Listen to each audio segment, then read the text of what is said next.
Friends ಎಲ್ರಿಗೂ ನಮಸ್ಕಾರ. ಮಮತಾ ಚಾನಲ್ಗೆ ಸ್ವಾಗತ. ಇವತ್ತು ನಾನು ಆಲೂ ಪರೋಟ ಮಾಡ್ತಾಯಿದ್ದೀನಿ. ತುಂಬ ಟೇಸ್ಟಿಯಾಗಿರುತ್ತೆ. ಮಕ್ಕಳು ಕೂಡ ತುಂಬ ಇಷ್ಟಪಟ್ಟು ತಿಂತಾರೆ. ಮತ್ತು ಅದ್ರ ಜೊತೆಗೆ ರಾಯ್ತ ಕೂಡ ಮಾಡ್ತೀನಿ. ಸಖತ್ ಅಂದರೆ ಟೇಸ್ಟಿಯಾಗಿರುತ್ತೆ. ಪಲ್ಯ ಚಪಾತಿ ಈ ಥರ ತಿಂದು ಬೇಜಾರಾಗಿದೆ, ಈ ಥರ ಒಂದು ಪರೋಟ ಮಾಡ್ಕೊಂಡು ತಿಂದರೆ ತುಂಬ ಟೇಸ್ಟಿಯಾಗಿರುತ್ತೆ. ನೋಡಿ ಇಲ್ಲಿ ರಾಯ್ತ ಕೂಡ ಮಾಡ್ಕೊಂಡಿದ್ದೀನಿ ನಾನು. ಹಾಗಾದರೆ ಈ ರೆಸಿಪಿ ಹೇಗೆ ಮಾಡೋದು ಅಂತ ನೋಡೋಣ ಬನ್ನಿ. ಮೊದಲಿಗೆ ನಾನಿಲ್ಲಿ ಒಂದು ಅರ್ಧ kg ಅಷ್ಟು ಗೋಧಿ ಹಿಟ್ಟು ತೊಗೊಂಡಿದ್ದೀನಿ. ನಾನೇನು ಮೈದಾ ಹಿಟ್ಟೇನು ತೊಗೊಂಡಿಲ್ಲ, ಗೋಧಿ ಹಿಟ್ಟು ಅಷ್ಟೇ ತೊಗೊಂಡಿದ್ದೀನಿ. ಇದಕ್ಕೆ ಒಂದು 2ರಿಂದ 3 ಟೇಬಲ್ ಸ್ಪೂನ್ ಅಷ್ಟು ಎಣ್ಣೆ ಹಾಕ್ಕೊತಾ ಇದ್ದೀನಿ. ಎಣ್ಣೆ ಯಾವಾಗಲೂ ಒಂದು ಸ್ವಲ್ಪ ಜಾಸ್ತಿನೇ ಹಾಕ್ಕೋಬೇಕು. ಚಪಾತಿ ಹಿಟ್ಟು ಏನಾರು ಈ ಥರ ಪರೋಟಕ್ಕೆ ಒಂದು ಅರ್ಧ ಟೇಬಲ್ ಸ್ಪೂನ್ ಅಷ್ಟು ಉಪ್ಪು ಹಾಕ್ಕೊತಾ ಇದ್ದೀನಿ. ನಿಮಗೆ ಎಷ್ಟು ಬೇಕೋ ಅಷ್ಟು ಉಪ್ಪು ಹಾಕ್ಕೊಳ್ಳಿ. ರುಚಿಗೆ ತಕ್ಕಷ್ಟು ಉಪ್ಪು, ಸ್ವಲ್ಪನೇ ನೀರು ಹಾಕ್ಕೊಂಬಿಟ್ಟು ನಾವು ಕಲಿಸ್ಕೋಬೇಕಾಗತ್ತೆ. ಒಂದಕ್ಕೆ ಜಾಸ್ತಿ ನೀರು ಹಾಕ್ಕೊಳಕ್ಕೆ ಹೋಗ್ಬಾರ್ದು. ತುಂಬ ಗಟ್ಟಿಯಾಗಿ ಕಲಿಸ್ಕೋಬಾರ್ದು, ತುಂಬ ಮೆತ್ತಗೆ ಕಲಿಸ್ಕೋಬಾರ್ದು. ಸ್ವಲ್ಪ ನೀರು ಹಾಕ್ಕೊಂಬಿಟ್ಟು ನಾವು ಚೆನ್ನಾಗಿ ಕಲಿಸ್ಕೋಬೇಕಾಗುತ್ತೆ. ಹಿಟ್ಟು ನಾವು ಚೆನ್ನಾಗಿ ಕಲಿಸೋದ್ರಿಂದ ಪರೋಟ ತುಂಬ ಚೆನ್ನಾಗಿ ಬರುತ್ತೆ, ಸಾಫ್ಟಾಗಿ ಬರುತ್ತೆ. ಮಕ್ಕಳು ಕೂಡ ಲಂಚ್ ಬಾಕ್ಸ್ ಕೂಡ ಈ ಥರ ಮಾಡ್ಬೋದು, ಚೆನ್ನಾಗಿರುತ್ತೆ. ಇದು ಚೆನ್ನಾಗಿ ನಾದ್ಕೋಬೇಕು. ಇದನ್ನು ನಾವು ಎಷ್ಟು ಚೆನ್ನಾಗಿ ಹಿಟ್ಟು ಕಲಿಸ್ಕೊತೀವಿ ಅಷ್ಟು ಚೆನ್ನಾಗಿ ಪರೋಟ ಬರುತ್ತೆ. ಚೆನ್ನಾಗಿ ನಾದ್ಕೋಬೇಕು. ಒಂದು 2ರಿಂದ 3 ನಿಮಿಷಗಳ ಕಾಲ ಚೆನ್ನಾಗಿ ನಾದ್ಕೋಬೇಕಾಗುತ್ತೆ. ನೋಡಿ ಇಲ್ಲಿ ಇನ್ನೊಂದು ಸ್ವಲ್ಪನೇ ಎಣ್ಣೆ ಹಾಕ್ಕೊಂಬಿಟ್ಟು ನಾನು ನಾದ್ಕೊತಾ ಇದ್ದೀನಿ ಚೆನ್ನಾಗಿ. ಚಪಾತಿ ಮಾಡಬೇಕಾದ್ರೂ ಅಷ್ಟೇ ಹಿಟ್ಟು ಚೆನ್ನಾಗಿ ಕಲಿಸ್ಕೋಬೇಕು ಯಾವಾಗಲೂ, ಹಂಗಾದ್ರೆ ಸಾಫ್ಟಾಗಿ ಬರುತ್ತೆ ಚಪಾತಿ. ನೋಡಿ ಇಲ್ಲಿ ಒಂದು 2ರಿಂದ 3 ನಿಮಿಷಗಳ ಕಾಲ ಚೆನ್ನಾಗಿ ಕಲಿಸ್ಕೋಬೇಕಾಗುತ್ತೆ. ನೋಡಿ ಈ ಥರ ಎಲ್ಲನ ಕೈಯಿಂದ ಈ ಥರ ಅಂದರೆ ಹಿಟ್ಟೆಲ್ಲ ಚೆನ್ನಾಗಿ ಜಿಗಿನೂ ಬರುತ್ತೆ. ಚೆನ್ನಾಗಿ ನಾದ್ಕೋಬೇಕು.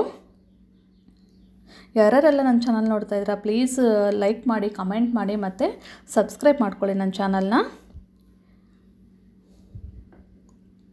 ನೋಡಿ ಇಲ್ಲಿ ಇನ್ನೊಂದು ಸ್ವಲ್ಪ ಎಣ್ಣೆ ಹಾಕ್ಕೊಂಬಿಟ್ಟು ನಾನಿಲ್ಲಿ ಚೆನ್ನಾಗೆಲ್ಲನ ಅದನ್ನು ಸವರ್ಬಿಟ್ಟು ಎಲ್ಲನ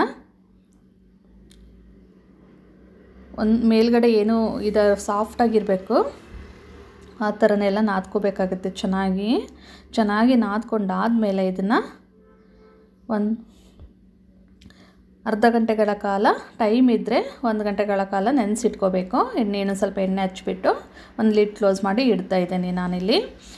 ನೆಕ್ಸ್ಟ್ ಇಲ್ಲಿ ಒಂದು 3ರಿಂದ 4 ಆಲೂಗಡ್ಡೆ ತೊಗೊಂಡ್ಬಿಟ್ಟು ನಾನು ಬೇಯಿಸಿ ಇಟ್ಕೊಂಡಿದ್ದೆ ಉಪ್ಪು ಹಾಕ್ಬಿಟ್ಟು. ಅದನ್ನ ಸ್ಕಿನ್ ಕೂಡ ರಿಮೂವ್ ಮಾಡಿ ಇಟ್ಕೊಂಡಿದ್ದೀನಿ. ಅದನ್ನು ನಾನು ಈಗ ತುರಿತಾ ಇದ್ದೀನಿ. ತುರಿದಾರು ತುರ್ಕೋಬೋದು, ಇಲ್ಲಾಂದರೆ ಸ್ಮ್ಯಾಶ್ ಆದರೂ ಮಾಡ್ಕೋಬೋದು. ನೋಡಿ ಇಲ್ಲಿ ಈ ಥರ ಮಾಡ್ಕೋಬೋದು, ಇಲ್ಲಾಂದರೆ ನೀವು ಸ್ಮ್ಯಾಶ್ ಆದರೂ ಮಾಡ್ಕೋಬೋದು. ನೆಕ್ಸ್ಟ್ ಇಲ್ಲಿ ಎಲ್ಲದನ್ನೂ ಇದೇ ಥರ ಆಲೂಗಡ್ಡೆ ತುರ್ಕೊಂಬಿಟ್ಟು ನೆಕ್ಸ್ಟ್ ಒಂದು ಮಿಕ್ಸಿಂಗ್ ಬೌಲ್ ತೊಗೊಂಬಿಟ್ಟು ಅದಕ್ಕೆ ಆಲೂಗಡ್ಡೆ ಹಾಕ್ಕೊತಾ ಇದ್ದೀನಿ. ಸ್ಟಫಿಂಗ್ ರೆಡಿ ಮಾಡ್ಕೋಬೇಕಲ್ವ, ಅದಕ್ಕೆ ಹಾಕ್ಕೊಂಬಿಟ್ಟು ನೆಕ್ಸ್ಟ್ ಇಲ್ಲಿ ನಾನು ಈರುಳ್ಳಿ, ಒಂದು ಮೀಡಿಯಮ್ ಸೈಜ್ ಈರುಳ್ಳಿನ ಸಣ್ಣದಾಗಿ ಕಟ್ ಮಾಡಿ ಇಟ್ಕೋಬೇಕು. ಕರಿಬೇವಿನ ಸೊಪ್ಪು ಮತ್ತು ಕೊತ್ತಂಬರಿ ಸೊಪ್ಪು ಹಾಕ್ಕೊತಾ ಇದ್ದೀನಿ. ಹಾಕ್ಕೊಂಬಿಟ್ಟು ನಾನಿಲ್ಲಿ ಖಾರಕ್ಕೆ ಎಷ್ಟು ಬೇಕೋ ನಿಮಗೆ ಅಷ್ಟು ಹಸಿಮೆಣ್ಸಿಕಾಯಿನ ನಾನು ಗ್ರೈಂಡ್ ಮಾಡಿ ಇಟ್ಕೊಂಡಿದ್ದೀನಿ. ಖಾರದ ಪುಡಿ ಬೇಕಾದರೆ ಹಾಕ್ಕೋಬೋದು. ಈ ಥರ ಗ್ರೈಂಡ್ ಮಾಡಿ ಹಾಕ್ಕೊಳೋದ್ರಿಂದ ಮಕ್ಕಳಿಗೆ ಏನಪ್ಪ ಅಂದರೆ ಮೆಣಸಿನ್ಕಾಯಿ ಬಾಯಲ್ಲಿ ಸಿಗೋದಿಲ್ಲ, ಖಾರ ಹಾಕಿದ್ದೀವಿ ಅಂತಲೂ ಗೊತ್ತಾಗೋದಿಲ್ಲ ಅವ್ರಿಗೆ. ಅದಕ್ಕೋಸ್ಕರ ನಾವು ಈ ಥರ ಗ್ರೈಂಡ್ ಮಾಡಿನೇ ಹಾಕ್ಕೋಬೇಕು. ನಿಮಗೆ ಖಾರಕ್ಕೆ ಎಷ್ಟು ಬೇಕೋ ಅಷ್ಟು ಹಾಕ್ಕೊಳ್ಳಿ. ನಾನು ಒಂದು 2 ಮೆಣಸಿನ್ಕಾಯಿನ ಹಾಕ್ಕೊಂಡಿದ್ದೀನಿ. ನೆಕ್ಸ್ಟ್ ಇಲ್ಲಿ ನಾನು ಉಪ್ಪು ಹಾಕ್ಕೊತಾ ಇದ್ದೀನಿ ರುಚಿಗೆ ತಕ್ಕಷ್ಟು. ಆಲ್ರೆಡಿ ಆಲೂಗಡ್ಡೆ ಬೇಯಿಸ್ಕೊಳ್ಳೋದಕ್ಕೆ ಉಪ್ಪು ಹಾಕ್ಕೊಂಡಿದ್ದೆ. ಒಂದು ಅರ್ಧ ಟೇಬಲ್ ಸ್ಪೂನಷ್ಟು ಕೊತ್ತಂಬರಿ ಪುಡಿ ಹಾಕ್ಕೊತಾ ಇದ್ದೀನಿ, ಕಾರ್ಡರ್ ಪೌಡರು. ಗರಂ ಮಸಾಲ ಹಾಕ್ಕೊತಾ ಇದ್ದೀನಿ ಅರ್ಧ ಟೇಬಲ್ ಸ್ಪೂನಷ್ಟು. ಮತ್ತು ಪುಟಾಣಿ ಹಿಟ್ಟು ಹಾಕ್ಕೊತಾ ಇದ್ದೀನಿ. ಇಲ್ಲಾಂದರೆ ನಿಮ್ಮ ಬೋಂಡ ಬಜ್ಜಿ ಮಾಡ್ತೀರಲ್ಲ ಅದಕ್ಕೂ ಹಿಟ್ಟು ಕೂಡ 2 ಟೇಬಲ್ ಸ್ಪೂನಷ್ಟು ಹಾಕ್ಕೋಬೋದು. ಹಾಕ್ಕೊಡೋದ್ರಿಂದ ನೀರು ಬಿಟ್ಕೊಳೋದಿಲ್ಲ, ಟೇಸ್ಟ್ ಕೂಡ ತುಂಬ ಚೆನ್ನಾಗಿರುತ್ತೆ. ಚೆನ್ನಾಗಿ ಮಿಕ್ಸ್ ಮಾಡ್ಕೋಬೇಕಿಲ್ಲಿ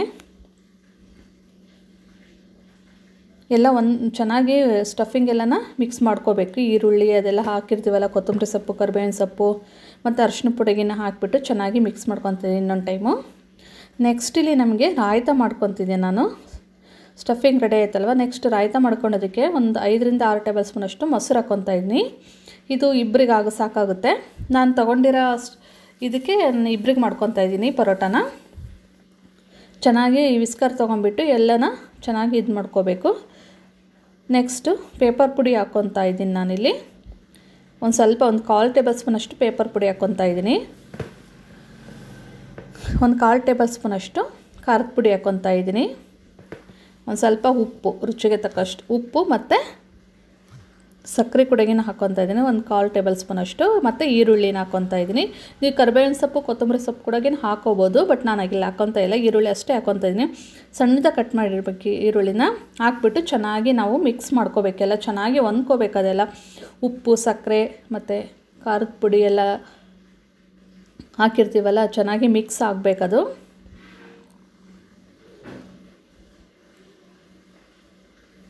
ನೋಡಿ ಇಲ್ಲಿ ಚೆನ್ನಾಗಿ ಮಿಕ್ಸ್ ಆಗಿದೆ. ನೀರೇನು ಹಾಕೋಣಕ್ಕೆ ಹೋಗಬಾರ್ದು, ಈ ಕನ್ಸಿಸ್ಟೆನ್ಸಿ ಇರಬೇಕದು ನಮಗೆ ಯಾವಾಗಲೂ ರಾಯ್ತ. ಈಗ ನೆಕ್ಸ್ಟ್ ಇಲ್ಲಿ ಇಟ್ಟು ಅರ್ಧ ಗಂಟೆ ಕಾಲ ನೆಂದಿದೆ.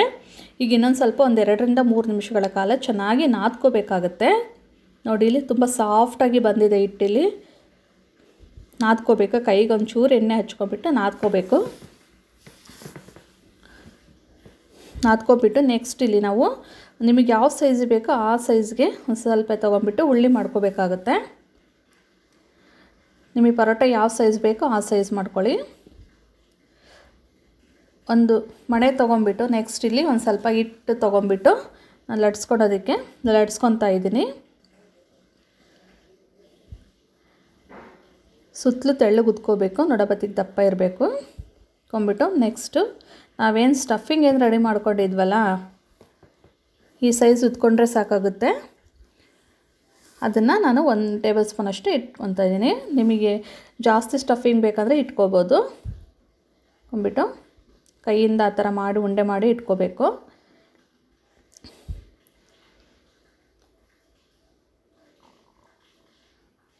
ಅದನ್ನು ಕವರ್ ಮಾಡಬೇಕು. ಈಗ ನೋಡಿ ಈ ಥರ ಎಲ್ಲ ಪ್ರೆಸ್ ಮಾಡಬೇಕು, ಇಲ್ಲಾಂದರೆ ಬಿಟ್ಕೊಂಡ್ಬಿಡುತ್ತೆ. ಈ ಥರ ಮಾಡೋದ್ರಿಂದ ನಮಗೆ ಏನು ಸ್ಟಫಿಂಗ್ ಏನು ಇಟ್ಟಿರ್ತೀವಲ್ಲ ಅದು ಹೊರಗಡೆ ಬರೋದಿಲ್ಲ. ಥರ ನೀಟಾಗೆಲ್ಲನ ಪ್ರೆಸ್ ಮಾಡ್ಕೋಬೇಕಾಗುತ್ತೆ. ನೆಕ್ಸ್ಟ್ ಇಲ್ಲೊಂದು ಸ್ವಲ್ಪನೇ ಹಿಟ್ಟು ತಗೊಂಬಿಟ್ಟು ಲಟ್ಸ್ಕೋಬೇಕು. ನೋಡಿ ಒಂದು ಸ್ವಲ್ಪನೇ ಹಿಟ್ಟು ಹಾಕ್ಕೊಂಡ್ಬಿಟ್ಟು ಲಟ್ಸ್ಕೋಬೇಕಾಗುತ್ತೆ. ಜಾಸ್ತಿ ಹಿಟ್ಟು ಹಾಕೋಣಕ್ಕೆ ಹೋಗ್ಬಾರ್ದು, ಜಾಸ್ತಿ ಪ್ರೆಸ್ ಮಾಡಬೇಡಿ, ಲೈಟಾಗೆ ಪ್ರೆಸ್ ಮಾಡ್ಕೊಂಬಿಟ್ಟು ಸುತ್ತಾರಲೆ ಅಷ್ಟೇ ನಾವು ಲಟ್ಸ್ಕೋಬೇಕಾಗುತ್ತೆ. ನೋಡಿಲಿ ಈ ಸೈಜಿಗೆ ನಾನು ಲಟ್ಸ್ಕೊಂಡಿದ್ದೀನಿ. ಇಷ್ಟು ದಪ್ಪ ಇರಬೇಕಾಗುತ್ತೆ, ತುಂಬ ತೆಳ್ಳಗೆ ಬರೋದಿಲ್ಲ ಇದು, ಯಾಕಂದ್ರೆ ಸ್ಟಫಿಂಗ್ ಇರುತ್ತಲ್ವ. ನೆಕ್ಸ್ಟ್ ಇಲ್ಲಿ ನಾನು ತವ ಕಾಯಕ್ಕಿಟ್ಟಿದ್ದೆ, ಅದು ತವ ಈಗ ಕಾದಿದೆ. ಕಾದ್ಮೇಲೆ ನಾನು ಪರೋಟ ಹಾಕ್ಕೊತಾ ಇದ್ದೀನಿ. ನೋಡಿಲಿ ಹಾಕ್ಬಿಟ್ಟು ಚೆನ್ನಾಗಿ ಬೇಯಿಸ್ಕೋಬೇಕು. ಒಂದು ಬದಿ ಬೆಂದಮೇಲೆ ನೋಡಿ ಈ ಥರ ಬೆಂದಮೇಲೆ ನೆಕ್ಸ್ಟ್ ಇನ್ನೊಂದು ಬದಿ ಕೂಡ ಎಣ್ಣೆ ಹಾಕ್ಕೊಂಬಿಟ್ಟು ಚೆನ್ನಾಗಿಯೇ ಬೇಯಿಸ್ಕೋಬೇಕಾಗುತ್ತೆ. ನಾವು ಎಣ್ಣೆ ಹಾಕ್ಕೋಬೇಕು ಈ ಪರೋಟಕ್ಕೆ ಯಾವಾಗಲೂ ಚೆನ್ನಾಗಿ. ಈಗ ಪರೋಟ ಬೆಂದಿದೆ, ಈಗ ರೆಡಿಯಾಗಿದೆ. Thanks for watching. ರಾಯ್ತ ಕೂಡ ರೆಡಿಯಾಗಿದೆ, ತುಂಬ ಚೆನ್ನಾಗಿರುತ್ತೆ ಊಟ ಮಾಡೋದಕ್ಕಿದು. Thanks for watching.